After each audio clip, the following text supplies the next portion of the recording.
Good morning दोस्तों। स्वागत है आप लोगों का मेरे YouTube channel Fuzail Imran tech में। आज हम समझने जा रहे हैं इंडस्ट्रियल ऑटोमेशन सिस्टम में 4 to 20 मिलियम्स सिग्नल क्यों यूज करते हैं। ये मैं ड्राइंग बनाया हूँ दोस्तों, आप लोग देख सकते हैं। जो सिग्नल ट्रांसफ़र किया जाता है कंट्रोल रूम से फील्ड में, फील्ड से कंट्रोल रूम में, और फील्ड में जो इंस्ट्रूमेंट लगे होते हैं वो क्यों 4 to 20 milli ampere analog signal क्यों भेजते हैं और क्यों रिसीव करते हैं, इसकी क्या लॉजिक है, इसके बारे में हम लोग समझेंगे।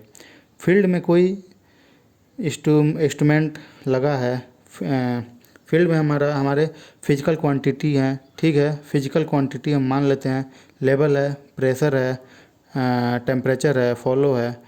ये सारा पैरामीटर आपके प्लांट में चल रहा है। यहाँ पर इसको मेज़र करने के लिए, कंट्रोल करने के लिए, रीड करने के लिए यहाँ पर हम लगाते हैं फिजिकल क्वांटिटी। वेट करने के लिए सेंसर लगे रहते हैं। सेंसर क्यों रहते हैं, हमारे ट्रांसड्यूसर रहते हैं।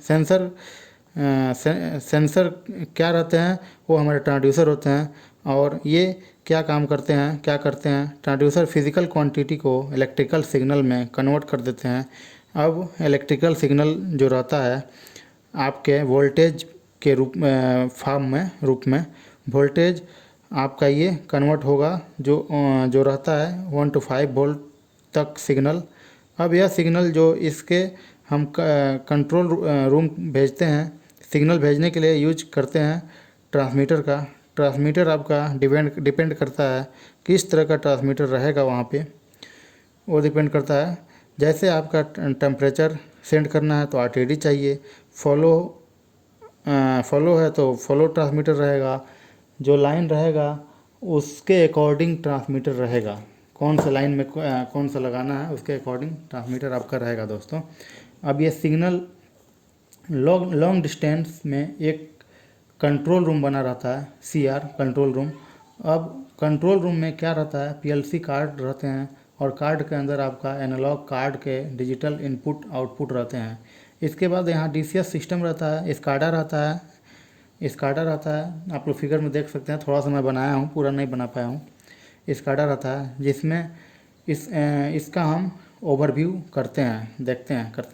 ये सारा अरेंजमेंट रहता है कंट्रोल रूम के अंदर। मान लीजिए प्लांट और कंट्रोल रूम का दूरी है 1 किलोमीटर, काफ़ी लॉन्ग डिस्टेंस में इंस्ट्रूमेंट लगे रहते हैं। तो ये लॉन्ग डिस्टेंस में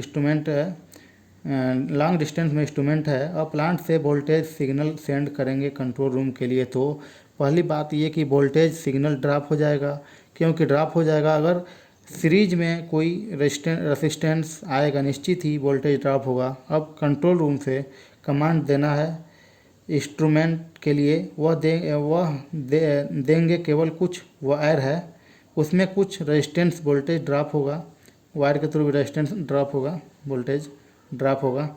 इसलिए हम मिली एम्प सिग्नल यूज करते हैं। अब बात ये, हम 0 to 20 मिलियन सिग्नल क्यों नहीं यूज करते। बात यहाँ ये आती है कि हम 0 से 20 मिलियन एम्प सिग्नल क्यों नहीं यूज करते हैं, 4 to 20 मिलियन ही क्यों यूज करते हैं। यदि आप मान लो 4 to 20 मिलियन सिग्नल आ रहा है, उसका मतलब है जो भी हमारा प्रोसेस है, फॉलो है, प्रेशर है, लेवल है, वो क्या है, 0 है। 0 मतलब हम 4 मान कर चलते हैं। यदि 100 मान कर चलते हैं 20 मिलियन यानी कि 100%। मान लीजिए आपका प्रोसेस नहीं चल रहा है और कंटिन्यू आ रहा है 4 मिलियन सिग्नल, तो मान के चलते हैं हमारा कंट्रोल वाल्व बंद है या प्रोसेस बंद है, लेकिन आपका इंस्ट्रूमेंट आपका PLC कार्ड से कनेक्टेड है। ये आप मान सकते हैं कनेक्टेड है। ये स्काडा से, DCS से या कंफर्म होता है, स्काडा DCS से ये कंफर्म होता है 4 मिली एम्पियर से।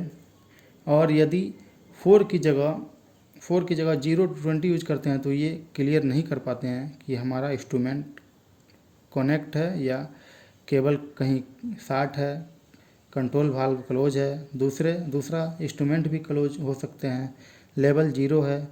ये हम आइडेंटिफाई नहीं कर पाएंगे, हमको 0 मिलेगा। 0 किस में मिलेगा, केबल कट भी जाए तब भी हम आइडेंटिफाई नहीं कर पाएंगे कि हमारा इंस्ट्रूमेंट कनेक्ट है या नहीं है। 4 मिली एम्प्स इसलिए हमने स्टैंडर्ड माना है, 4 मिली एम्पेयर का इसलिए स्टैंडर्ड माना गया है।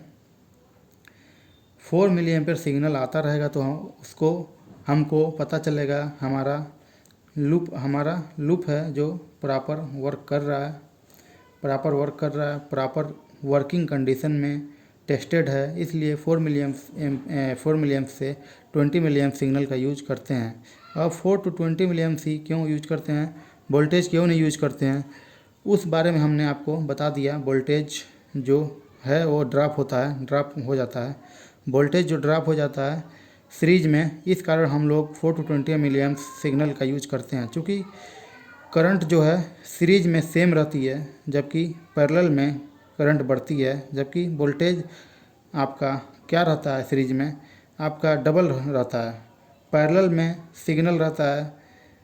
अब इंस्ट्रूमेंट से सिग्नल निकलेगा, कंट्रोल रूम में जाएगा। मान लीजिए 1 किलोमीटर का केबल है, इसलिए बराबर आउटपुट नहीं मिल पाएगा। आप ये ड्राइंग में बनाऊँ थोड़ा सा दोस्तों, आप लोग देख सकते हैं थोड़ा समझने के लिए।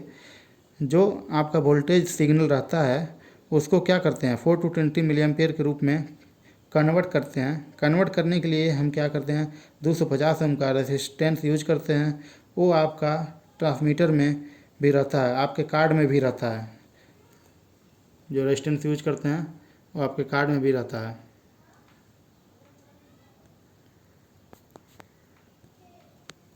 दोस्तों इसमें और भी है। 250 ओम का रेजिस्टेंस कैसे काम करता है। 250 ओम का रेजिस्टेंस हमने लगा दिया और कार्ड है पीएलसी या डीसीएस के कार्ड, वो सब ऑपरेट होते हैं 1 to 5 वोल्ट पर। तो 1 से 5 वोल्ट डीसी पर ऑपरेट होते हैं। 4 to 20 मिली एम्प सिग्नल जाता है कंट्रोल रूम में, तो 1 से 5 वोल्ट डीसी में कन्वर्ट करने के लिए, या वहाँ कमांड आई उसको 4 to 20 मिली एम्प में कन्वर्ट करने के लिए 250 ओम का रेजिस्टेंस यूज करते हैं। चूँकि ओम्स लॉ होता है V = IR, यहाँ से हम क्या करते हैं रेजिस्टेंस हमने लगा दिया। यदि वोल्टेज हमको 1 वोल्ट मिला और करंट हमको निकालना है, रेजिस्टेंस हमें लगा दिया तो 250 ओम का, तो V = IR बाई, तो 1 = I × 250, तो इसका 4 मिली एम्पियर निकल जाता है। ऐसे ही 5 का भी ऐसे ही है, I × 250, तो I = 5/250 को 20 एम्पियर हो जाता है। ये कैलकुलेशन करने बाद जाएगा। तो जब आपका 5 वोल्ट वोल्टेज होगा तो मान लेंगे 20 मिली एम्पियर सिग्नल जा रहा है। 1 वोल्ट वोल्टेज होगा तो मान लेंगे 4 मिली एम्पियर सिग्नल जा रहा है। डीसीएस कार्ड में ये 1 वोल्ट अगर होगा तो 4 मिली एम्पियर जा रहा है। अगर 5 वोल्ट होगा तो मान लेंगे 20 मिली एम्प्स सिग्नल जा रहा है। जो हमारे कार्ड रहते हैं 1 से 5 वोल्ट पर काम करते हैं। करंट सिग्नल भेजने के लिए 250 ओम का रेजिस्टेंस लगा रहता है, उसे कन्वर्ट होकर 4 to 20 मिली एम्प्स में आ जाते हैं। वोल्टेज ड्रॉप को रोकने के लिए 4 to 20 मिली एम्प्स का यूज करते हैं। इसलिए हम यूज करते हैं 4 to 20 मिली एम्पियर सिग्नल। उम्मीद करते हैं आप लोगों को समझ में आ गया होगा कि क्यों हम लोग 4 to 20 milli ampere signal process instrumentation में यूज करते हैं। उम्मीद करते हैं आपको समझ में आ गया होगा। दोस्तों वीडियो अच्छी लगे तो लाइक करिए, सब्सक्राइब करिए, कमेंट करिए, और कौन सा टॉपिक आपको वीडियो चाहिए वो कमेंट करके बताइए, उस पर कोशिश करेंगे पूरा वीडियो बनाने के लिए।